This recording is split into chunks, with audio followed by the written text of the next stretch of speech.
a progressive groove. I remember Tampa, yeah, she remembers me.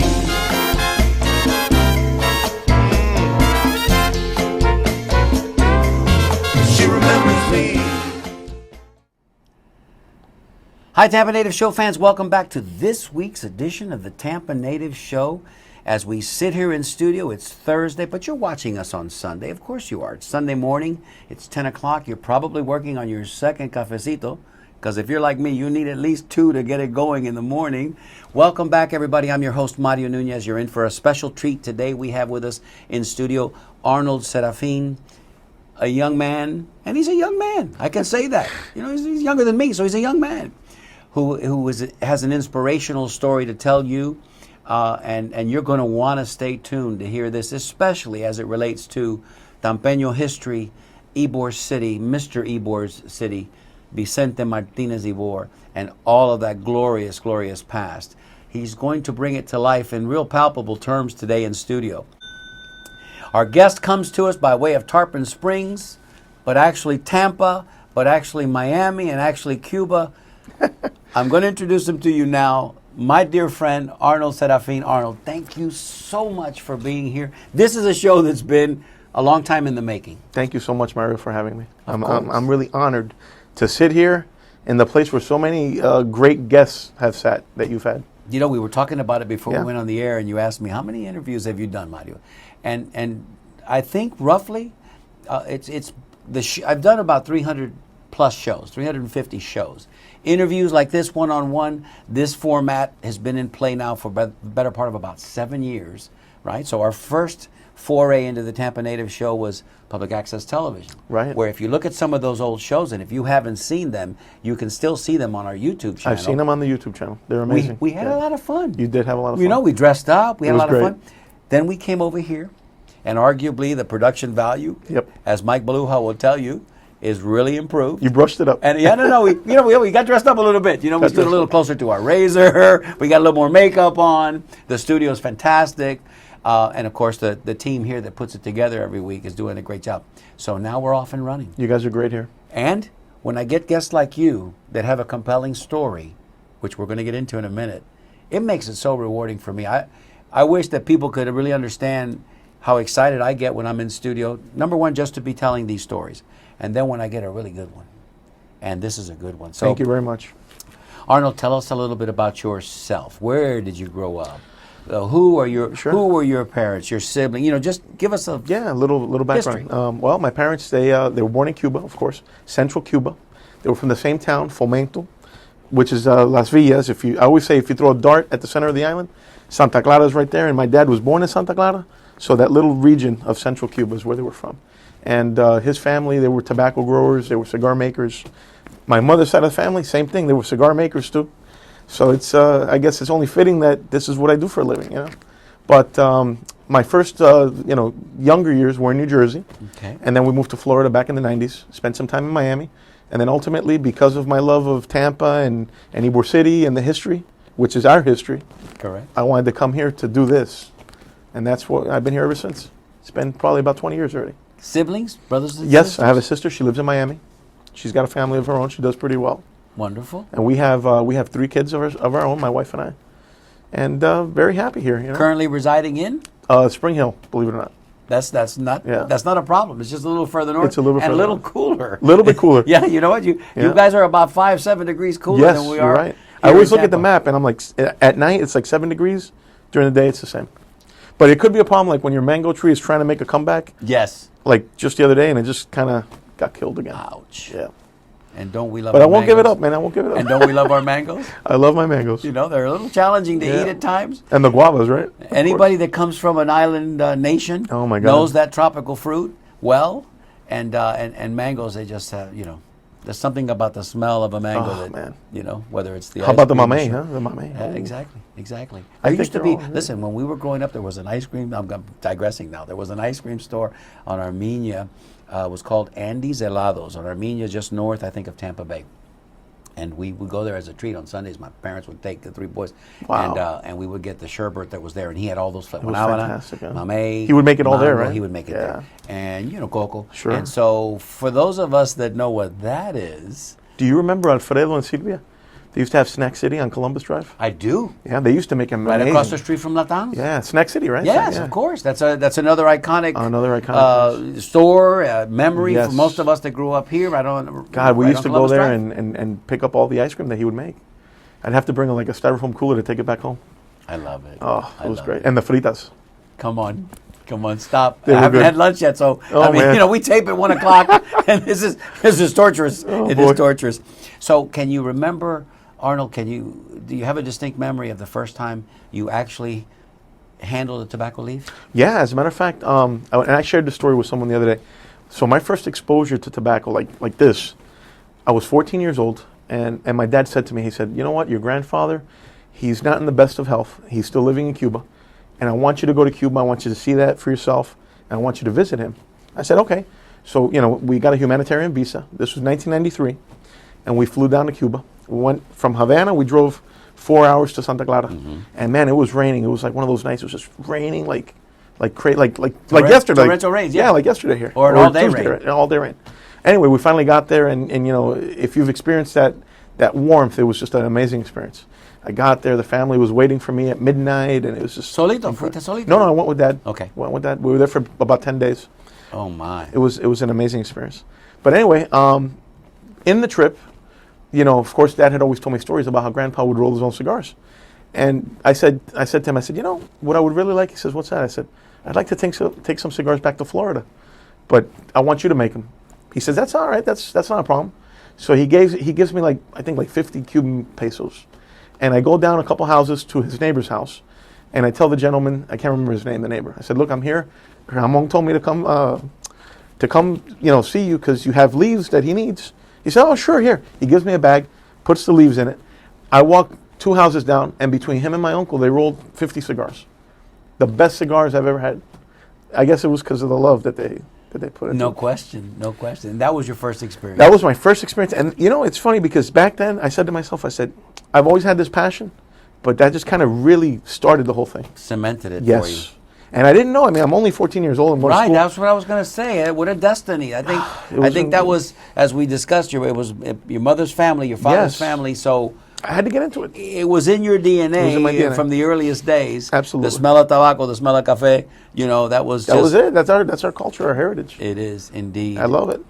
And so now you come back to Tampa. Do you go to high school in Tampa? No, I went to high school in Miami because I was Okay. down there after New Jersey. We lived in Miami And for a what while. city in New Jersey for those Oh, people yeah, that Union might be- City. There you go. Union City, Of which course was- it's going to be Union City. was which like is the Little biggest- Havana up there. the biggest congregation of Cubans in the United Yes, it States was, yeah. outside of Miami. And it was great. Union City, it's funny because Tampa to me always has that Union City kind of feel. Because I love Miami, nothing wrong with that. But it was always a bigger city. And I think I kind of favor the smaller community. Sure. Like in Union City, everybody kind of knew each other, just like in West Tampa and in Ybor, your neighbors. And I grew up around that. Like up there, we had the little bakeries and little restaurants. And it was a great time to grow up there.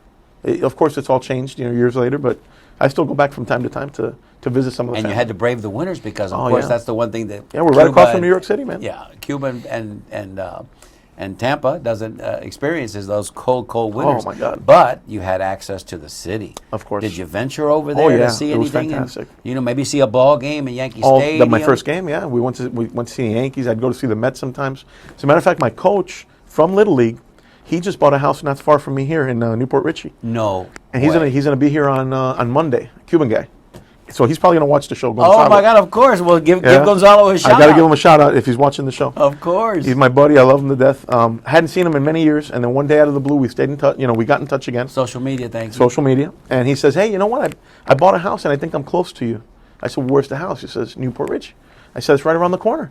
So now he comes and he spends a week, and we always get to hang out. Well, anyway, he took me to many Met games up there because he used to have season tickets. Was that in the era? I'm guessing because of your age and Yeah. the time. Was that in the era of Doc Gooden and Yes, and yeah. the kid behind the Strawberry, plate, Strawberry right field, and Howard Johnson, Hold you at Dave second base. Magadan from Dave Tampa. Magadan, We loved him. Keith Hernandez at first base. Those were some Oh heady man, years. solid years. Yeah, The middle '80s, championship yeah. years for them. '86 they won the Absolutely. I remember talking to your dad, and we went back and forth. Your dad is a wealth of knowledge with baseball. Here's what happens when you live a good long life like my pop has experienced and is experiencing. How old is he now, Mary? Viejo's watching the show now. He'll be 94 June 29th. God bless him. So he's 93 currently. When you live that long, first of all, you might forget more baseball than most people knew, right? But That's the other right. thing, too, that is problematic, except when he meets somebody like yourself, Arnold, or when he meets somebody like Wes Singletary, because you guys are also baseball aficionados and Love baseball it, yeah. historians, then he can talk about the old days. But most of the guys that, he would be able to talk about first-person experience, Sure. they've left us. They've left us, So, at 93, the old man actually Wow. saw Lou Gehrig play, Amazing. He saw Robert Feller throw a no-hitter in 1946 against But I just the can't believe he Yankees. can retain so much information. It's just unbelievable. Yeah, he loves it, and Yeah, he sure does. and he does. He surprises me sometimes. Absolutely. With the way he comes out of nowhere with information that's like, Bob, that's good. That's- You it's remember that? it's incredible, That's actually. good. That was at the Al the Lopez house. At the Al Lopez That was a house, great day. And the dedication to the museum that of They did a course, beautiful job there. They did a wonderful job. And if you haven't seen it, here's a little shout out to Chantal Evia and the crew that brought Al Lopez's house to 19th Street in Ybor City and placed it there and lovingly restored it, and then That was brought great. the artifacts in. And we just had an opening ceremony this past summer, and it was well attended. I mean, the mayor was there. Certainly, the mayor was Right. there. Lou Piniella was there throughout the Lou Piniella first was there. pitch. If you haven't seen it, get over there, look it up on social media. They have a Facebook website as well. I think it's a modest little fee to get in, but Totally worth it. Coach Frank Permui, en paz descanse, who left us way too soon, dedicated his collection of baseballs.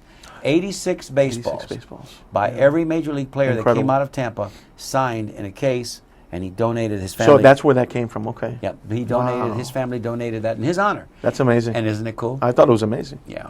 I mean, how many places can say they have 86, baseball players that have come from their town? We have that. That's a long history. There's probably three things that we know come from this area, which is the tobacco leaf, right? Absolutely. We also produce wonderful athletes, baseball Yes. players, and then the arts have always been prevalent here Yes. in this area. So whether it's music or theater, we always manage to find somebody that makes it onto the other side and become famous or Absolutely. at least become notably For sure. a star. So we're leaving New Jersey, Union City. We come to Tampa. What brought you to Tampa? The history here. I mean, I remember when I lived in Miami, we would come up here for the weekend sometimes, and we'd just wander around Ybor City, go to the Cuban Club, just go down 7th Avenue. One time I remember I stopped in the Martín Maceo building. the park. And I went, the the society. The society, yes. And they were playing dominoes in there, and I walked in there, and they treated me like I was family, man. I was like, wow, this is great. And I was like, I don't know, 18, 19 years old. I was like, this is great. And You I really like enjoyed that. myself, Arnold, are I believe with all my heart are old souls. I think so. I relished and loved every minute of the time that I got to spend with my grandparents and hearing the stories from them, because it's so valuable. Oh, yeah. To It's your priceless. culture, to your history, and they bring the good stuff. Because they tell you with emotion in their And the food. voice. Well, you know. That's the just, food he says. Oh, my God. The food he says. Yeah, no, the food, absolutely. Again, part of the culture. Part of the Warm, culture. inviting, Yeah. friendly. It's like a big hug that you can't get Yeah. anywhere else. So you're now a young man. We know that you're on the road to destiny. The cigar industry is calling to you. Have you formulated a plan yet? You're in your early 20s. Well, I got married young. We got married. I think I was like 22. I worked in banking. I did banking for about 10 years. And then, my mother unfortunately passes away in 2003. So prior to that, Dad and I had talked about getting back into the business. And I said to Dad, I said, well, let's, like a young guy, I was like, come on, let's do it. He goes, look, prior to her passing, he goes, she had dialysis, so her kidneys were failing, which was really bad. But anyway, he devoted himself to her, helped her out tremendously. So he said, look, right now is not the right time, but soon, I'm sure we'll be able to do this. Well, ultimately, unfortunately, she passed, and then that's when we decided to get into the cigar business. And I got to tell you, he... Almost in her honor? Yeah. To say, okay, Well, yeah, Mom he did would it. want us to do this now, pa'lante. Absolutely. And he was happy to do it. He came up here, we opened up the shop, and he was there for about 15 years. Yeah. And the So shop I'm was- sorry I'm getting so sentimental. No, please. This is the format in which you can feel comfortable doing that, because that's what we do here in the Tampa Native Show. We connect with our history and all the love that brings forth. Where was the shop located? Well, the shop from the very beginning, we opened it up in Tarpon Springs. Now, let me just say this: Ybor City was my first inkling. We were going to open up in Ybor City. Sure. Well, one day we take a side trip to Tarpon Springs, and my dad says, "You know what?" He goes, "What do you think about doing it here?" I said, "Well, I really like Ybor more, but." He goes, "Well, there's a few guys out there, obviously." He goes, let's look into this possibility. I said, "Okay." So I got a great story that I could. Excuse me. Because you could have been a real unique kind of. You set yourself in a special light in Tarpon Springs because there may not have been too many. Here, a little more competition. Right. You know what I mean? So he's probably thinking along the lines of Papi vamos acá because we can be unique. We could be unique, and that's what he was thinking. Tell us the story you were going to say. So no, the story is, I one day we're there, we're having lunch with a dear friend of ours who unfortunately also passed away. He said, "Get ready, I'm going to take you to lunch today." I said, "Okay."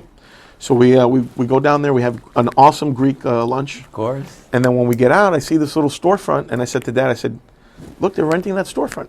He says, "Get off and get the number." So I get off and I get the number. I call the gentleman, and his name is Theo, and Tula were the landlords. So he says, "Oh yeah, I'm up in Chicago, but when I get back, let's go ahead and coordinate so we can get together and you can see the space." So he shows me the space, like about 2 weeks later. And, we just kind of hit it off. Like, we just shook hands. It was like basically like a handshake. I gave him a little bit of money. Old school. A little bit. And that's how the Greeks are, too, because the Greeks, the Cubans, the Italians, it's all the same. So we shook hands. And prior to going there, there's a little chapel. This is the story, right? I know I get a little sidetracked. It's in Tarpon Springs, and it's called St. Michael's Shrine. Well, the story is it was a little boy. Have you ever been there? It was a little boy, and he was dying. And the mother said, "You know what? I'm going to pray to St. Michael. Offering. And if he survives, I'm going to build a shrine on my property." Well, I thought it was the most compelling story. And to this day, you should see how many buses of people come from everywhere to go see the shrine. Even from Miami. I mean, it's unbelievable. Cubans from Miami come to see the shrine. Anyway, so I go to to sign the lease with his wife, with Tula. And as we sit down, I tell her the story of how I went to Tarpon Springs. And she says, "Well, how did you end up here?" I said, "Well, I told her, my uncle, my dad's friend, brought me here, and we went to the shrine and told her the story." She starts crying.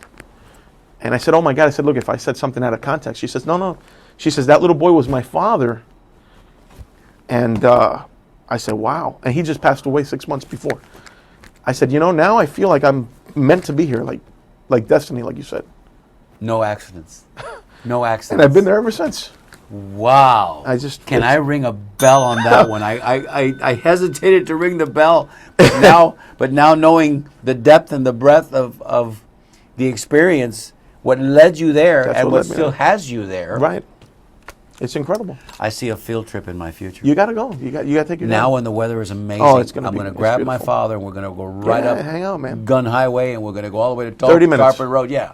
And bang a left, and we're going to come have a cigar and have lunch while the weather is spectacular as it is right now. It's so nice out there. What a great story. Thank you very much. So when that all happened, did the hairs on the back of your neck stand up and you said, it's one of those things. That's why I'm here. It's one of those things that happens and you're like, wow, how powerful, And still to this day I'm there. And they sold the building after that, but another landlord came and they're great and I get along great with them too. And I mean, they're just like family. Family now. Yeah, family now. You've been there long. How long have you been there? 15 years. Fíjate. Yeah. Ybor City, though, is still in my heart, though. Oh, I know. And you migrate here quite often. Yeah, I'm always in town. Yeah, you're always here. And then even when I'm over there, I tell people, I go, I brought a piece of Ybor City over here. Right. So, and it's funny how many people do the tourists, they do the day trip there, and then they'll do the day trip here, and they get to experience it, in both ways. Well, that's another show for the Tampa Native show. That'd be fantastic. Even though it's Tarpon Springs a little bit north. Yeah, it's a little neighborhood. They've always been, linked. Yes. Tampa and Tarpon Springs have always been linked. Absolutely. So I know you know the song, very famous song, El Cuarto de Tula. El Cuarto de Tula, yeah. When you said, she gets that all the time, too. Oh, my God. When you said that, that's the first thing, because that song is lovely. And if you haven't heard that song, just Google that song on YouTube, El Cuarto de Tula. Yeah, Buena Vista Social Club. And then have a good time dancing to that. So we know that you've established yourself now. You're starting to your business. What was the first cigar brand that you tried, you emulated or you copied or you put on your store? Well, the first thing we did was we made our own hand-rolled cigars. Very primitive, right? No label, no anything. And we just really learning the trade. just learning the trade. And we called them Sedafin de Cuba, which was my grandfather's brand. It was actually Tabaco Sedafin, which I brought back again, but we'll talk get about there. that. We'll get there. But anyway, we just kind of did those for many years. And that's really, you could probably say for the first 10 or 12 years, we're just selling, the hand-rolled cigars by the bundle, pretty much. Nothing fancy like this. And just like in the last 2 years, this is where I've leaned towards this. I've migrated towards. Now you've become almost that we put ourselves in the same category because we are. I'm trying to preserve history, every story that I collect, every show that I do, and likewise you are trying to preserve cigar history by reanimating a cigar that may have fallen into the dustbin of history, right, or just forgotten. What was the first cigar brand that you tried, you emulated or you copied or you put on your store? Well, the first thing we did was we made our own hand-rolled cigars. Very primitive, right? No label, no anything. And we just really learning the trade. Just learning the trade. And we called them Sedafin de Cuba, which was my grandfather's brand. It was actually Tabaco Sedafin, which I brought back again, but we'll talk about that. We'll get there. But anyway, we just kind of did those for many years. And that's really, you could probably say for the first 10 or 12 years, we're just selling, the hand-rolled cigars by the bundle, pretty much. Nothing fancy like this. And just like in the last 2 years, this is where I've leaned towards this. I've migrated towards. Now you've become almost that we put ourselves in the same category because we are. I'm trying to preserve history, every story that I collect, every show that I do, and likewise you are trying to preserve cigar history by reanimating a cigar that may have fallen into the dustbin of history, right, or just forgotten, right? Yeah, forgotten. I know you've spoken to Mr. Ebor's great grandson. Rafael, he's a great man. Who's watching today? Hopefully, Rafael, come on the show soon. We need to get. We'd you love in to have here. him, right? We would love to have him on the Yeah, show. I would love maybe to talk to him. We talked about this. Maybe we go see Rafaelito. That would be fantastic. Maybe we go take a camera and we go talk to him at his house, and we can have a cafecito with him and get those stories from him. That'd be fantastic. Listen, I do this show with love and affection each and every week. You guys know that. Definitely. And arguably, because of my own personal history, a lot of the stories emanate out of Ybor City and West Tampa. And that's no slight to Seminole Heights, Tampa Heights, South Tampa, Port Tampa, Town and Country, and all points in between. But that's my history. So what would it mean to me and to this show to have the great-grandson of the man for which the city was named make an appearance on my show? That's amazing. The ultimate feather in my cap, so I'm not going to stop until Rafaelito relents and he says, okay, Mario, I'll do it. And if he needs to have Arnold there I'd be there in a minute. as a security blanket. I'll be there in a minute. Not just that, but just that three-way conversation would be epic. And you know what? Cigar box number 1 is dedicated to him. And I told him that. So it doesn't matter if it's today, tomorrow, whenever. It's still his box. Okay. So that said, let's talk a little bit now more in line with the history. Absolutely. And what it's taken you to produce these wonderful, and they're artifacts, but it's like living history too. It's living history. Because let's put it in perspective.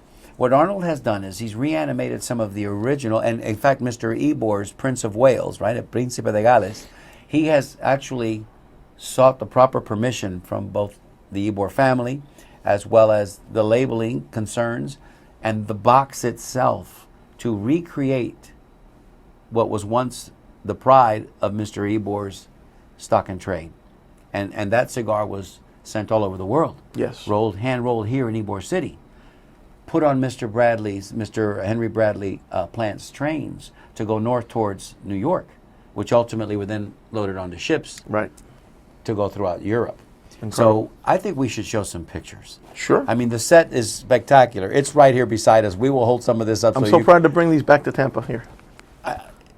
When we were doing just before we came into the studio, Scott Maiden, our chief engineer and the man who knows everything about the studio, he says, except for his wife, who's busy texting right there, and we can see her, asked the question, okay, so how old are these boxes? And these boxes are original. How old are these boxes?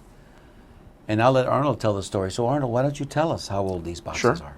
Well, the Prince of Wales, it has a tax stamp, and it says 1901 on it. So that one is from 1901, and tax stamp 1901. Yep. Where did you find that box? That box came out of Comac, New York. So like the Long Island area. A gentleman had it as part of his collection, and it was a huge collection of all vintage boxes. I mean, you had to see the picture. I'll send it to you. It's just unbelievable. And I mean, really, I couldn't even have space for all the other ones, but I needed this one, and I was able to convince him to sell it to me. I'm not going to tell you what it cost, but that's a sour subject. I'm sure. But I had to have this. I had to have it. It's just part of the collection. It's part of the history, part of the story. And I've heard from Rafael, Mr. Ebor's great-grandson, that he has some that are even older than this. And it's very difficult to find anything older than this in this condition. So, I mean, I'd love to see them sometime because they're just a piece of Tampa history. It's living history. Living the second history. box up here, which... Just got this one in, which is perfect timing for our show.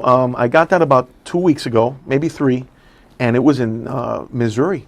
Florida Tampa was in Missouri. And, you know, that when I found it on eBay, Mario, I Googled, or I put Florida Tampa just for the heck of it. So the one that we're seeing now, just for clarification, is the Príncipe de Gales. The one that we're seeing There now. it is, yeah. That's And that's the the box cigar. that we were just pointing to with the tax stamp, 1901.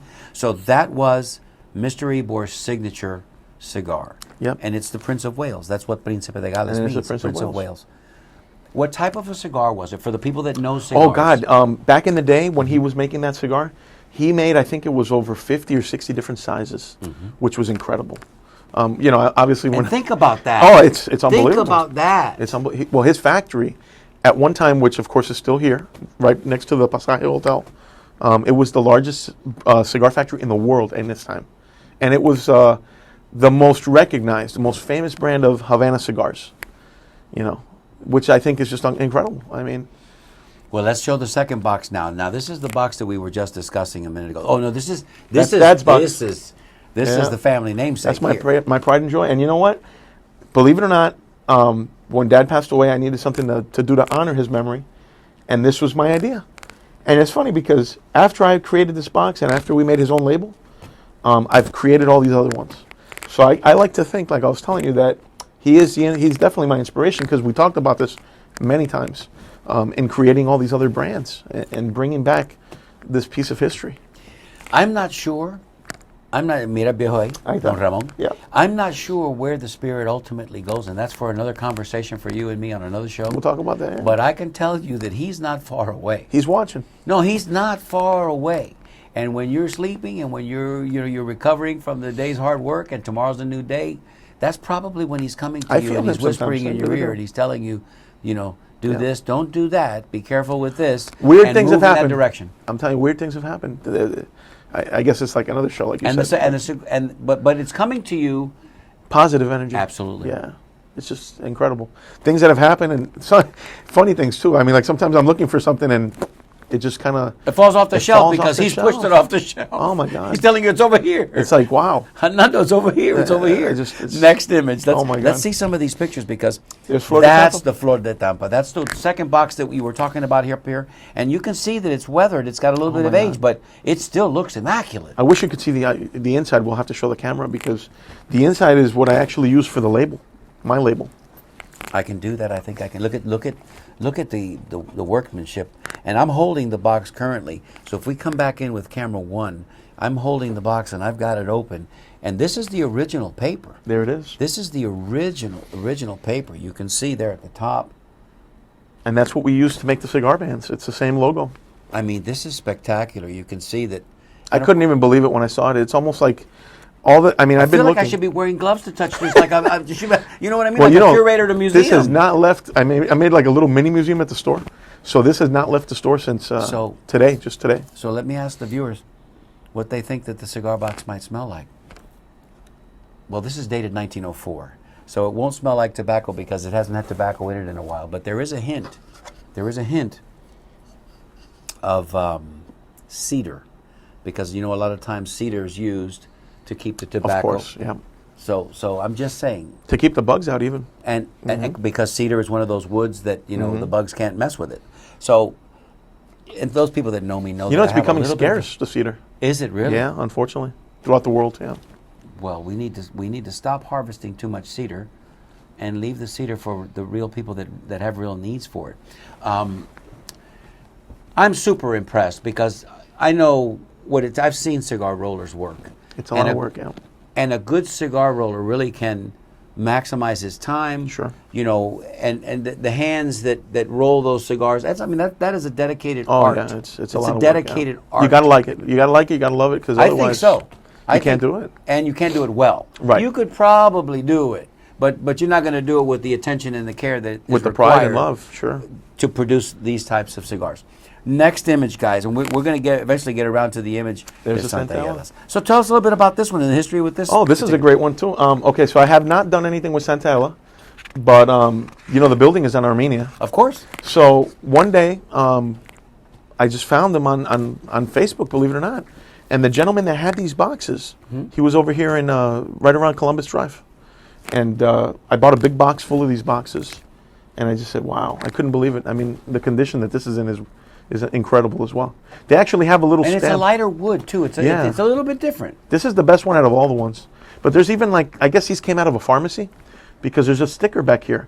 And it's got the name of a pharmacy in the back. Well, Is you it know, pharmacy in Tampa? No, the pharmacy is actually in Delray Beach. I'll be. So it's funny because the boxes, I guess they ended up at the pharmacy in Delray Beach, and he's from Tampa, so he bought them, and now they came back to Tampa again.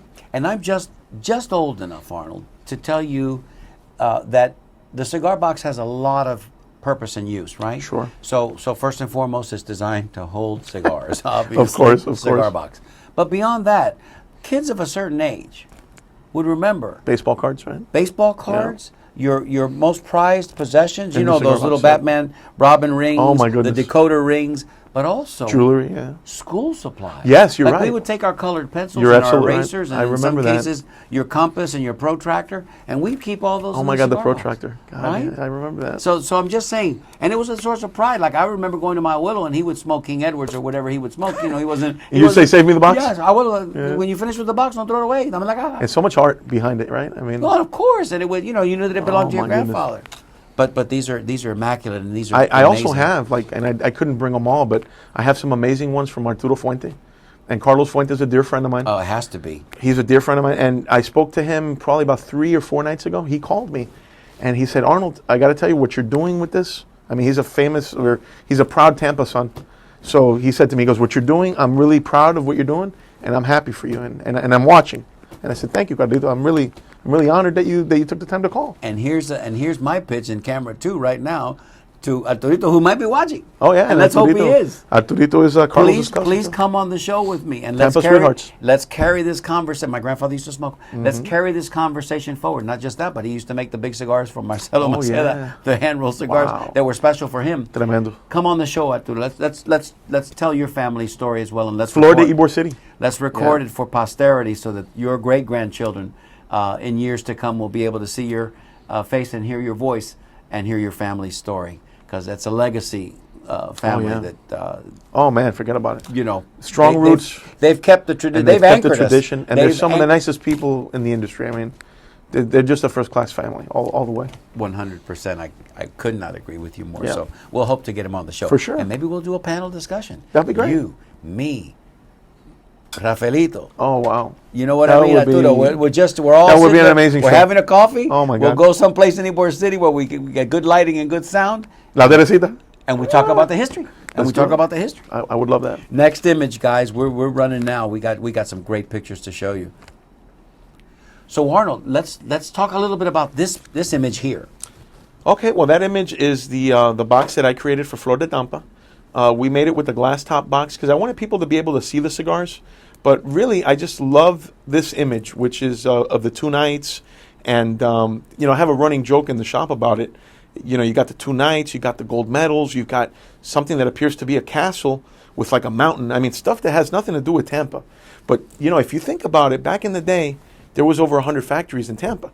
So I'm sure that some Cuban or Spaniard probably said, "Listen, I want you to get this, and I want you to put a castle and gold medals and 2 nights and all this." And Palm trees. man, it's got everything. And I mean, it went all out on this one. What is man. that one knight on the left holding in his left arm? It appears a gold, to be a gold, like a lion or yeah, something. that's what I was going to say. It's just Boy, there's a unbelievable. lot in that picture. Man, huh? whoever designed this, I mean, I wish I could get more history. Unfortunately, where the Flor de Tampa building was, it was in Ybor City, and it got raised Arturo, are you listening? when I-4, Maybe when they can I-4 help was us with that. Or, I tell you what, the Tampa Bay History Museum might have some information on that as well. I just went about 3 weeks ago. I don't know if I told you this, to the West Tampa Library. Okay. And there's this fantastic book, and it's called The Cigar Factories of West Tampa. Mm-hmm. And it was written by a gentleman named Mendez. I can't remember his first name. You might have seen the book, Armando Mendez. Okay. The book has not been published since 1994. Anyway, I was able to get a copy of it. I located it. I have the book, so it's like a treasure. And basically, it's all part of me just trying to research all this history and find more information. So, and then after I did that, I found the Flor de Tampa box by accident, by coincidence. So it's just unbelievable. I think it wouldn't be if I'm stepping out of bounds here, maybe, but I don't think so. We got to work, Arnold, and by we I say me and my people have to work at getting you introduced to City Council, because just like the Tampa Native Show was fortunate enough recently to receive a letter of commendation from the City of Tampa for its preservation of history, I think something like that needs to be presented to Mr. Arnold Sedafin. Oh, thank you for very much. all the right reasons. That would be an honor. That thought just came to me now. So, between me and you, let me go to work on that. When's your birthday? August 30th. Oh, it'll be done by August 30th. Take that to the bank, as one. There's something else, Mario. Yeah, no. Take that to the bank, as Beretta used to say on his TV show in the 1970s. Robert Blake. So next image, guys. Keep ripping and running with these images, because we can talk all day, but we don't want to miss a picture. We don't want to miss a. Oh, look at that shot. That's my humidor. That's my little humidor at the store. And there you can see where we have the Flor de Tampa. What is it? Front and center. Front and center. Dad is there, Flor de Tampa. And now Prince of Wales is there too. It's not in that picture, but... And is it on the main drag right there in Tarpon Springs, where all the restaurants are, right? Right when you make where a turn. Where the dock is. Right. It's right across the old Papa's restaurant. Oh. So as soon as you turn, I'm basically the fourth shop on the left. On the left. Nestled between two parking lots. How close are you to the closest order of baklava? I'm just asking. Right next door. I'm just asking. And octopus and everything. Hello. So you gotta go down there. Sponge divers, are you listening? No, that's Tarpon Springs. So if you find yourself in Tarpon Springs, do yourself a favor. Go in and say hello to Arnold. It'd be a pleasure. And buy a cigar and smoke a cigar and ask him the questions that I may have forgotten to We can have ask a him today. cafecito too. Oh, you got the cafecito. You got the coffee maker? We got the coffee maker. Oh my gosh. All right, fellas. Next image. Keep them coming. I'm looking at them. I know what's next. People at home are going to get to see it right about now. There I am showing all the brands that we brought back. Tarpon Sponger was the first one that me and Dad did many years ago. And it was kind of out of production for a while. It was an old Tampa label, which is unbelievable because it showcases... Again, Tarpon Springs. Tarpon Springs. And it was a Tampa label showcasing, and on there it says 23 miles from Tampa. And it used to be made by the Edwards Cigar Company. Sure. So we did that one quite a few years ago. We brought it back again a second time. I'm making them still. Dad's Cigar, Flor de Tampa, and then Serafin de Cuba, my grandfather's label. And then La Floridana, which I'm very passionate about too. That one's kind of still in the works. We have some of them. Don't have the rings yet. But that one, that brand, interesting story. It used to belong to Candido Ibor, Mr. Ibor's son. And it was a venture of his with a gentleman named Emilio Pons. And you know that there's a marker in Ybor City that says this is where the Emilio Pons factory stood. So that Floridana, I find it so funny that at one time these brands were all kind of competing with each other, but now we've brought them all under the same umbrella.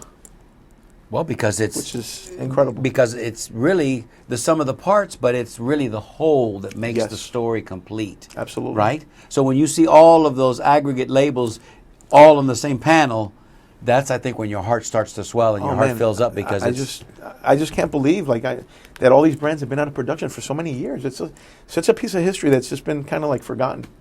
Well, then let's just tell it like it is. Thank goodness for Arnold Sedafin. I guess. Who I'm just is like, being wow, motivated by his father and from another dimension in time to keep pushing, because, brother, just like, wow. That's why I say, I don't think you're getting quite the recognition that you should, but I promise to you that you're going to get, first of all, the Tampa Native Show bump.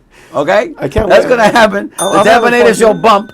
So before we show the next image, tell us about your website. Tell us about your where can we find you? Okay, SerafinCigars.com, www.serafincigars.com. I'm actually in the process of redoing the website because it is kind of antiquated. Okay, we're going to be adding all these We can bring products. up the website. Yeah. I think we might have done it already. I'm going to be adding all the different products, that we've made to the website. And, social media, like you said, Facebook has become a tremendous tool. I'm under Arnold Sedafin, and then in parentheses, Serafin de Cuba. And may I also suggest to you that you tell them now about the videos that you do because Oh, you are a prolific thank you. maker of videos. Not as good as you, though. No, Not as no, good as no, you. no, no, don't sell yourself short, my I'm good just man. I'm just a little amateur, you know? Don't sell yourself but short. I have a lot of fun with the videos, too. And you do a great job. Thank you. So you have a YouTube channel. Yeah, our YouTube channel is Sedafin de Cuba.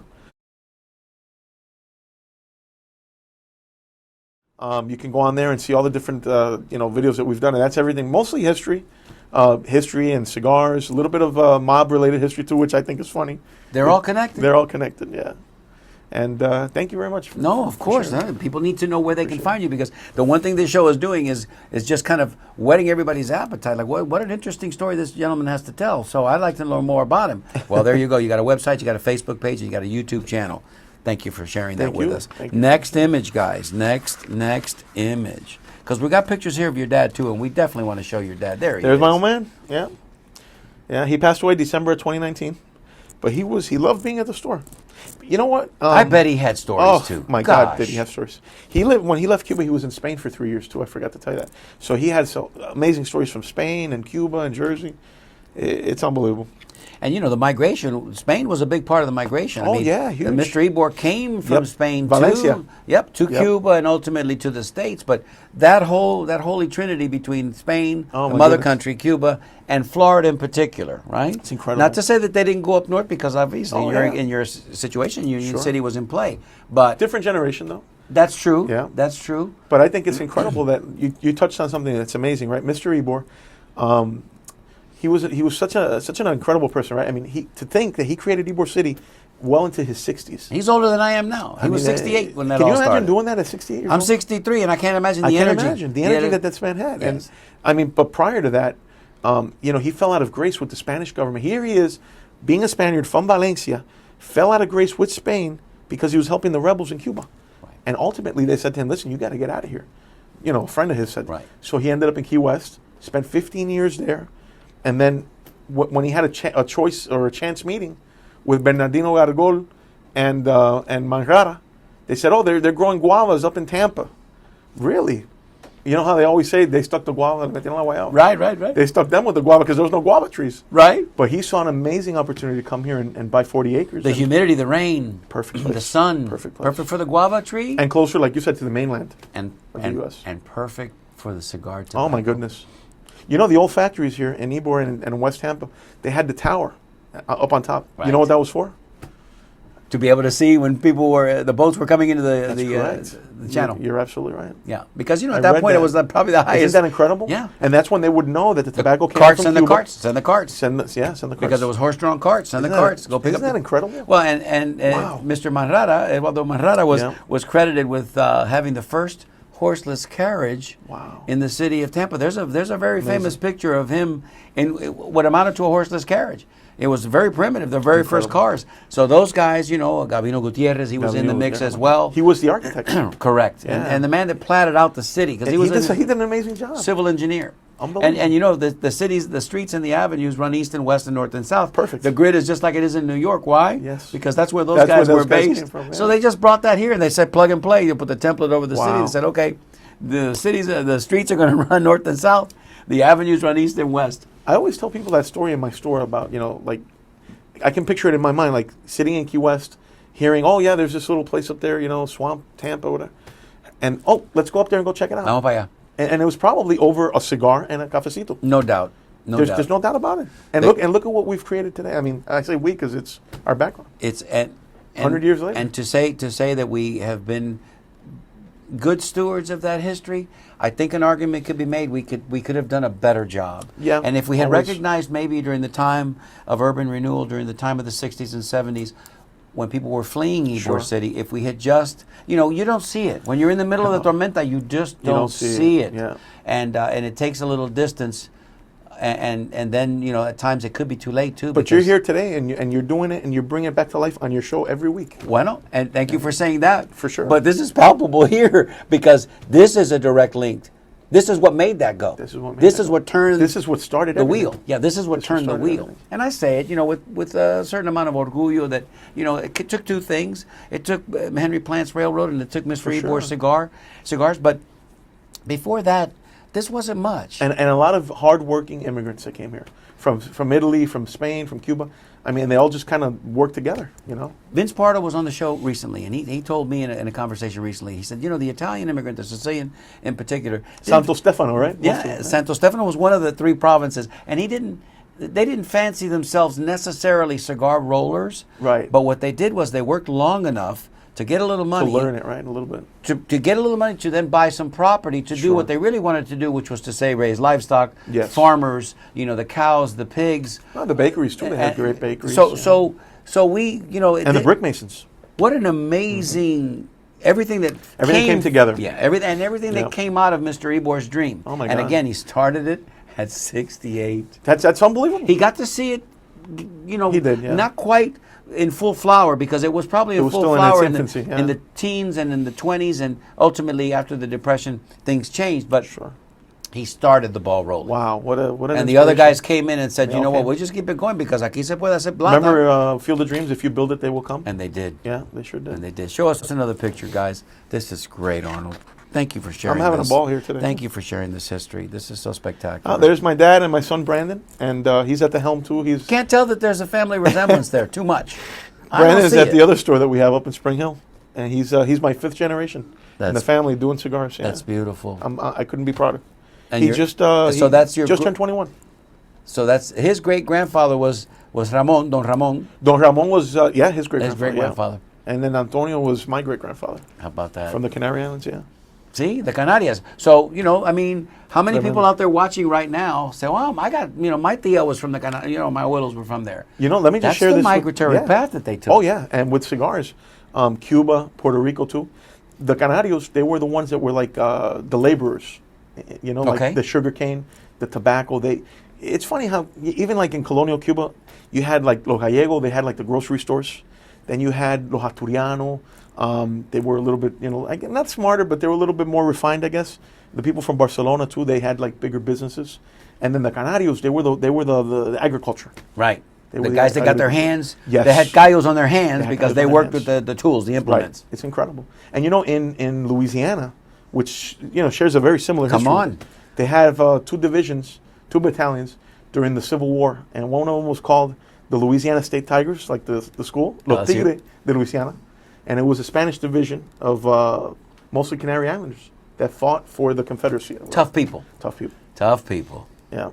So there's a lot of history. Actually, they have a town out there, Marrero, I think it is. I'm going to tell my audience now that listen, don't dismay, don't lose, a sense of wow, is this the only time we're going to hear from Arnold? Because there's way too much stuck in that man's head that I need to extract for posterity and for history's sake. So I'm just going to let you know now, prepárate because you're coming back. I would love to come back. And we'll delve into different areas, not just the cigar, but I want to talk because people don't remember. Perhaps we need to remind them that between the port of Tampa, the port of Havana, and the port of New Orleans, that was the Holy Trinity. That was it. There were boats, lanchas, barcos going day and night between the commerce, tourism, and everything else in between. Oh yeah. Absolutely. So we shouldn't lose sight of that fact. Next image, guys. Don't let me get lost. Keep me on. On task. There's my tío Pascasio, and my cousin in Cuba is probably watching, or will watch this at some point. Remember that meeting I told you about my grandfather, and my uncle rolling this? That was it. And unfortunately, I did not take a picture of my grandfather, but I took one of my uncle rolling the cigars. Well, you went 2 doors down and you had 50 pesos and you bought the tobacco. Isn't that incredible? And you see him rolling. They had this little piece of I think it was like Formica or like a little piece. It looks like Formica, sure. And he was just rolling the cigar right there. And he was another experienced roller for many years. And I said he was a funny guy. I said, Pascasio, can you help Abuelo? Oh, sure. Let's make these cigars. They made like these little Coronas. Fantastic. I can remember. He's been gone many years now. My tia Abuela. Also, she was a very good cigar, technically a very good cigar. Well, women are the best rollers. Yeah, because they got the hands. The hands, yeah. They're small and they have the motor skills, the fine motor skills. You need the men to throw the leaves and to move the leaves from the top to the bottom and all around. But the ladies and the ladies also had a keen eye, so they had discerning eyes. So they were the ones that actually selectors. The selectors. Yeah, that's right. Yeah. That's right. Pick everything by color and shade and stuff. That's what my abuela did for a while. But I can remember which factory did she work at here? I think at Relos. Oh, wow. I want to say at Relos. Newman factory. Yep, I want to say the at Regensburg factory. That's right. Yeah. At Regensburg, as I used to say. So I would go over to my abuela's house in Ybor City on 14th and 28th, And of course, before you even got out of the car, my abuela's already got the cafetera going because she my sees the goodness. car pull up and she's running to make cafe. And then there were times when, my aunt would be there, my grandmother's sister would be there on the table. And I guess she's rolling cigars for like just friends or whatever. It was and such she a- had such a- she had the little glue, the little vial with the You remember? with the glue. She had the cutting machine? She had the chaveta? chaveta. She had the chaveta right there on the thing. So and stretching the leaf out and rolling much it work, nice. man. And it's like, and then the end, she'd put the end together with the glue, and then She was she'd in roll Spanish it like that, and there it was. There it was. And it took 2 minutes for her to roll a cigar. I'm thinking, well, that is magical. Is there anything more Tampa than that right there? That you No, just brother, described? that's it. That's it. Domino shuffling on the table, café being Cafecito. colada, and then and a cigar being rolled. Next picture, guys. I've got 6 minutes to go. I can't believe the hour's almost over. I'm so sad. Me too. There's my grandfather rolling cigars. That was in 1986, and my dad snapped that picture when he went to visit him.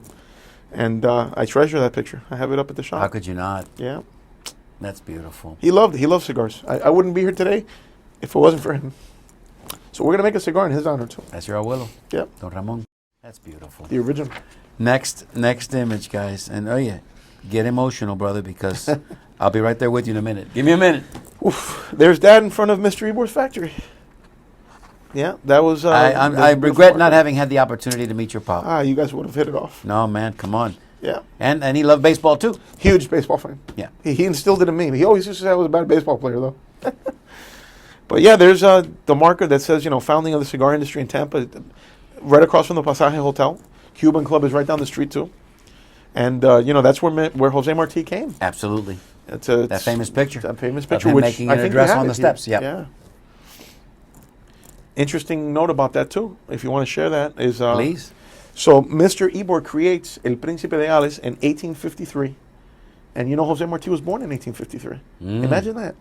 Imagine that they didn't even know that years later they would become friends and that he would help the cause for Cuban independence.